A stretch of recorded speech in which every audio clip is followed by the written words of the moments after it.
இன்னைக்கு என்னோட ஃபேவரட்டான ஒரு ரெசிபி பண்ண போகிறேன். ரொம்ப டேஸ்டியாக இருக்கும். இந்த சுவையான செட்டிநாட் ஸ்பெஷல் செட்டிநாட் ப்ரான் மசாலா எப்படி செய்கிறதுன்னு இந்த வீடியோவில் பார்க்கலாம். ஃபர்ஸ்ட் மசாலா ரெடி பண்ணுறதுக்காக ஒரு பேனில் ஒரு சின்ன பீஸ் பட்டை, 2 ஏலக்காய், 2 கிராம்பு, ஒரு சின்ன பீஸ் ஜாவித்ரி, 2 காஞ்ச மிளகாய், ஒரு நட்சத்திர சோம்பு, 1/2 டீஸ்பூன் சோம்பு, 1/2 டீஸ்பூன் ஜீரகம், 1/2 டீஸ்பூன் நல்ல மிளகு, 1 டீஸ்பூன் மல்லி சேர்த்து லைட்டாக கொஞ்சம் வறுத்துக்கோங்க. இந்த மாதிரி வறுத்ததுக்கு அப்புறம் கொஞ்சம் நேரம் ஆற வச்சிருங்க. நல்லா ஆறினதுக்கு அப்புறம் இது ஒரு மிக்ஸி ஜாருக்கு மாற்றிட்டு நல்லா பவுடர் பண்ணி எடுக்கலாம்.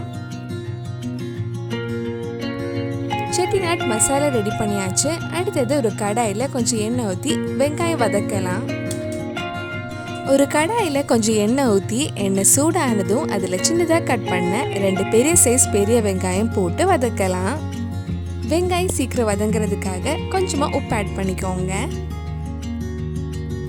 நம்ம சேனலில் இதுக்கு முன்னாடி பண்ண prawn recipe, sea food recipe, non veg recipe, cook with கோமாலியோட ரெசிபிஸ் எல்லாம் உங்களுக்கு பார்க்கணுன்னா அதோட லிங்க் இந்த டிஸ்கிரிப்ஷனில் இருக்குது. மறக்காமல் அந்த ரெசிபிஸும் போய் பாருங்கள். வெங்காயம் கொஞ்சம் வதங்கி இந்த மாதிரி சாஃப்டாக ஆனதும் இதில் 1 டீஸ்பூன் இஞ்சி பூண்டு பேஸ்ட், 2 பச்சை மிளகாய், கொஞ்சம் கறிவேப்பிலையும் சேர்த்து வதக்கலாம்.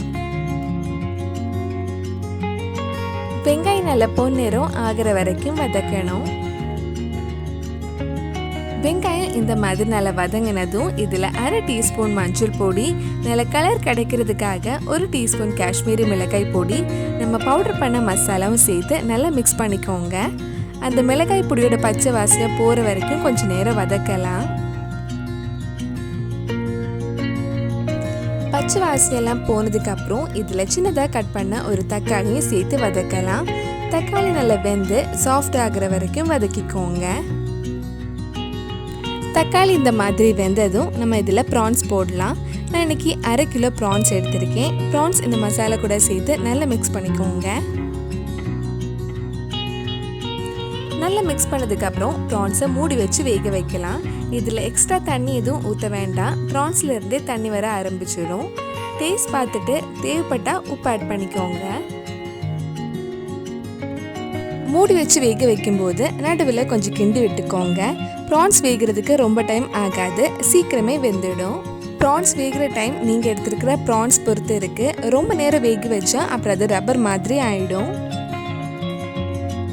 இப்போ ப்ரான்ஸ் சூப்பராக வெந்திருக்கு.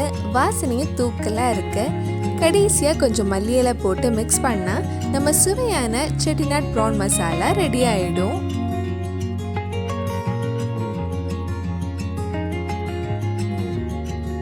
ரொம்ப டேஸ்டியான செட்டிநாட் ப்ரான் மசாலா ரெடி ஆயிடுச்சு. இது குக் வித் கோமாலியில் ஆண்டி பண்ண ரெசிபி. கண்டிப்பாக நீங்களும் இந்த ரெசிபி உங்கள் வீட்டில் செஞ்சு பாருங்கள். பிடிச்சிருந்தா இந்த வீடியோவை லைக் பண்ணுங்கள், உங்கள் ஃப்ரெண்ட்ஸ் அண்ட் ஃபேமிலிக்கு ஷேர் பண்ணுங்கள். வேறு நல்லா குக் வித் கோமாலி ரெசிபி நம்ம சேனலில் ட்ரை பண்ணலான்னு கீழே கமெண்ட் பாக்ஸில் சொல்லுங்கள். நீங்கள் இன்னும் என்னோட சேனலை சப்ஸ்கிரைப் பண்ணலைன்னா மறக்காமல் சேனலையும் சப்ஸ்கிரைப் பண்ணுங்கள். கூடவே அந்த பெல் ஐக்கனையும் ப்ரெஸ் பண்ணால் நான் புது வீடியோ போட்ட உடனே உங்கள் ஃபோனுக்கு நோட்டிஃபிகேஷன் வந்துடும்.